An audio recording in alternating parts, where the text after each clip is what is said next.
You say you want to grow, yet here's a huge decision you've been dodging: changing your pricing. You've delayed it days, weeks, months, maybe even years. You keep what I call survival pricing so that you can close that next deal or retain your current clients. You're pricing for safety, not for growth. But by the end of this episode, you're going to pick a number and a date, not a theory, your number, your date to finally price to grow. Undercharging is the silent ceiling on your business. You want to double your MRR. You want to hire less. You want to get out of delivery hell. But your pricing tells me otherwise. Most of the founders, the consultants that I see, including my own clients that I have to help with this regularly, stick with safe legacy rates that keep them stuck in the status quo and are truly built for survival. But you can't grow when every client you land puts you deeper and deeper into delivery hell, and that treadmill that you're on that's on a 45-degree ice cliff, all while you have a boulder on your back. You're not just underpriced, you're in an impossible situation that's going to keep you playing small for years. Now, the irony of the situation is that you will obsess over AI, new tools, fads in the feed, everything and anything that you're willing to test or try, except for the thing that's actually under your control. Pricing is the fastest way to grow without hiring. And yet it's the one thing that most people never touch. And it really comes down to fear, comfort, loyalty to clients, and thinking that if you make a change here, you will not be able to pay your bills. Let's look at a growth tax audit. Grab your iPhone, a pen, or something for notes. And I want you to get down 3 numbers.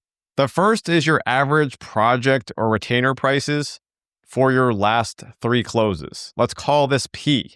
Next, a realistic market price for the same result that you are already delivering. Call it a gut feel, and let's call this M. And then your closes per month. We'll give this the letter C. Your monthly growth tax is very simply calculated this way: M minus P times C. And please do remember the order of operations. So let's do some really quick math on this. Let's say you should be charging $5,000 per month, which is M. You're currently charging $3,000 per month, and you're closing 3 deals a month. So $2,000 on each of those 3 deals. That's $6,000 a month, all because you're pricing for safety. So yes, you're looking at it from the standpoint of if you raise prices, you'll lose clients, or you can't risk your cash flow, or maybe even the quiet one: I'll do it once I'm more established or after you have that case study. But that is not a remote solopreneur mentality. It's a legacy mindset. So let's look at it from this standpoint. 2 Tuesdays from now, there are 2 versions of you. And no, this is not the multiverse. I don't want to have infringement from Marvel. Tuesday A, you keep your prices, you're busy, absolutely resentful, and your inbox is full of quote unquote quick questions. Tuesday B, you raised your price on a new prospect by 30%. One client balked at it. The other said yes. They showed up prepared, on time, and decisive. They felt like a peer, or what I call a lighthouse client. Which Tuesday are you building for right now? Through the years, I've gotten hundreds of data points from founders, consultants, solopreneurs, and coaches who all thought they were premium until I actually showed them some data and we ran the numbers. One HR consultant that I spoke with was dramatically undercharging. And within 15 minutes, we doubled his rate, reworked his offer. He quickly closed a deal. And by his words, he made more while doing less. And then he did it again. And then he did it again. Or how about someone that I spoke to last week who has household name clients, under market by 4 to 5x. And they're very proud to keep the same clients on for over 10 plus years, which is really crazy, but also because they're on legacy rates. You saw the expense of the growth tax. I'd rather you have 5 less clients and make the same amount when you properly charge the market rates. By the way, this isn't just about exploiting people and taking advantage of your prospects or your clients. It's about getting you to make what you should be making for all the years of effort or the skills that you've developed. I'm only asking for what's fair here. Now, sometimes I have this conversation and people see the big names online and they assume that audience-rich experts charge a lot more. But those people have the exact same problem. They don't have the information. They don't have the confidence in closing or a sales process often because they're really good at marketing, but they're not good at sales.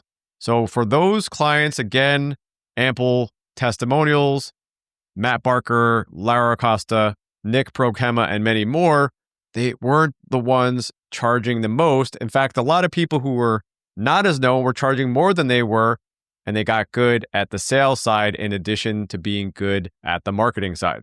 Part of all this too is the high ticket offer lie that I covered in episode 17, because you hear things like low ticket or medium ticket or done for you or done with you. And all this jargon and terminology confuses you to understand that premium pricing is the baseline that you should be operating from.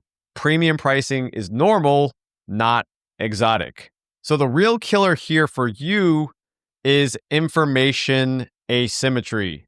It's a large phrase, and it essentially means that one part of the market has information and the other part of the market doesn't. In your case, you're charging something, and the people that are asking you to buy that service, they're talking to a lot of others, so they have all the information and you don't. So let's make this micro commitment, and coming back to picking the number and picking the date where you move from pricing for safety to pricing for growth.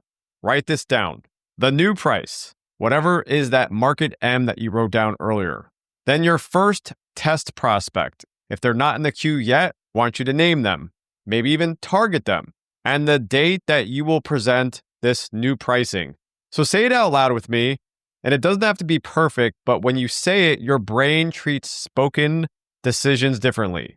I will pitch new price to next prospect on date.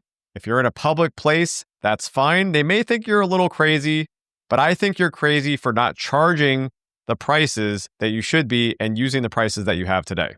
Now, here's why this intersects with so many of the other conversations. AI is going to squeeze margins. You got to get really good at the delivery side, more efficient than you are today, but the winners pair efficiency with pricing authority. Your 2030 company looks like this: systems times demand times price. And safety is going to be the most expensive option in 2026. So to get to be that 2030 company, you don't get there by raising prices someday or pricing for safety. You get there by pricing to grow today. And here's what I'm doing to try to help you lead the charge. I'm mapping real pricing data to create transparency in the industry, to surface what the top 1% actually charge and help you see exactly where you stand. If you want access to it and see where you sit, then join the breakdown by hitting the link in the show notes. For those that decide to add their name and email address, I'm going to have a live session that invites you out to going through the report live. Anyone else that gives their information is going to get early access to the report.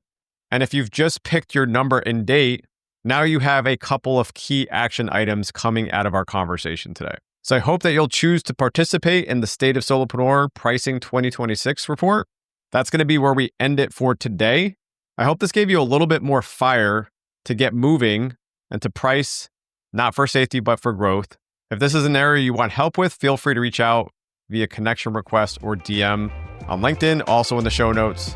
Or if you'd like, you can go grab my briefing where I'll definitely be sharing more about the pricing survey and the State of Solopreneur report when it's available. Appreciate your time and attention as always. I love having these discussions, and I look forward to our next conversation where I can help you grow without hiring.